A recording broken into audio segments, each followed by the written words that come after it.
ये समझने की कोशिश करते हैं कि रेवेन्यू क्या होता है और इसका अलग अलग कॉन्टेक्स्ट में किस तरह इस्तेमाल किया जाता है। सरकार के संदर्भ में रेवेन्यू का मतलब है सरकारी आमदनी, फिर चाहे वो टैक्स की आमदनी हो या फिर किसी और माध्यम से। और सामान्य बिजनेस और कंपनी के कॉन्टेक्स्ट में रेवेन्यू का मतलब होता है सेल्स यानी प्रोडक्ट या सर्विस को बेचने से होने वाली कुल आमदनी, जिसमें प्रॉफिट भी शामिल होता है। यानी कि बिजनेस के केस में रेवेन्यू का मतलब होता है सेल्स।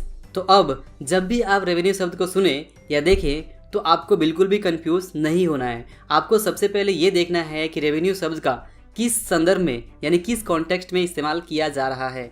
और अगर आपको लगे कि रेवेन्यू शब्द का इस्तेमाल सरकार और सरकारी कामों यानी गवर्नमेंट के संदर्भ में इस्तेमाल किया जा रहा है, तो यहाँ आपको ये समझना है कि रेवेन्यू का मतलब सरकार की आमदनी या सरकार द्वारा लिए जाने वाले टैक्स के बारे में बात हो रही है। और अगर आपको लगे कि रेवेन्यू शब्द का इस्तेमाल किसी बिजनेस, कंपनी या कारोबार के संबंध में किया जा रहा है, तो आपको ये समझ लेना है कि यहाँ पर कंपनी के प्रोडक्ट या सर्विस के सेल्स से होने वाली कुल आमदनी के बारे में बात हो रही है। और इस तरह जब आप ये सुने या ये पढ़ें कि XYZ कंपनी का रेवेन्यू ग्रोथ 25% अप है, तो इसका मतलब ये हुआ XYZ कंपनी का टोटल सेल्स 25% बढ़ गया है।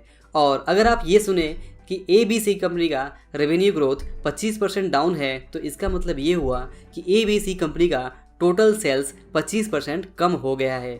और साथ ही आप इस बात को ज़रूर ध्यान में रखें कि रेवेन्यू का मतलब होता है सेल्स, ना कि नेट प्रॉफिट। और इसलिए जब भी आप किसी बिजनेस या कंपनी के रेवेन्यू के बढ़ने या घटने के बारे में सुने, तो इसका मतलब ये हुआ कि कंपनी का या तो सेल्स बढ़ा है या फिर घटा है, ना कि उसका नेट प्रॉफिट घटा है या बढ़ा है। और कभी भी रेवेन्यू को नेट प्रॉफिट समझने की भूल ना करें और रेवेन्यू को सिर्फ वो टोटल अमाउंट समझें जो कंपनी को प्रोडक्ट या सर्विस को बेचने से प्राप्त हो रहा है।